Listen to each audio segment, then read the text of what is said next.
பீகார் மாநிலம் மோதிஹாரணியைச் சேர்ந்த சௌரப் மிஸ்ரா மும்பையில் உள்ள தனியார் நிறுவனத்தில் பணிபுரிந்து வந்திருக்காரு. 2022 திருமணம் நடந்த சில காலத்திலேயே தம்பதியினருக்கிடையே கருத்து வேறுபாடு ஏற்பட்டு விவாகரத்து வழக்கு நீதிமன்றத்திற்கு சென்றது.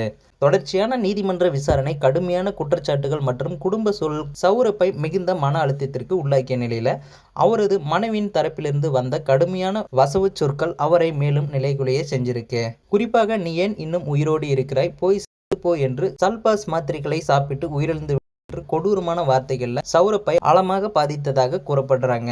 இந்த தொடர்ச்சியான மன ரீதியான சித்திரவதையை தாங்க முடியாமல் அவர் விபரீத முடிவை நோக்கி தள்ளப்பட்டிருக்காரு. மனைவியின் தூண்டுதல் வார்த்தைகளே அவரது மனதிற்கு முக்கிய காரணமாக அமைந்தும் இருக்கு. தனது இறுதி முடிவை எடுப்பதற்கு முன் சௌரப் தனது பெற்றோரிடம் மன்னிப்பு கோரியும் தனது மகளின் மீது வைத்திருக்கும் எல்லையற்ற அன்பை வெளிப்படுத்தியும் உருக்கமான செய்தியை எழுதியுள்ளார். இந்த சம்பவம் தொடர்பாக புகார் அளிக்கப்பட்டுள்ள நிலையில காவல்துறையினர் சௌரப்பின் மரணம் மற்றும் அவரது மனைவிக்கு இதில் உள்ள தொடர்பு குறித்து தீவிர விசாரணை நடத்தி வராங்க. ஸோ இந்த தகவலை பற்றி நீங்கள் என்ன நினைக்கிறீங்கிறத மறக்காம கமெண்ட்ல சொல்லுங்கள். மேலும் இது போன்ற வீடியோவை உடனுக்குடன் பார்க்க நினைச்சா நமது சேனலை சப்ஸ்கிரைப் பண்ணுங்கள்.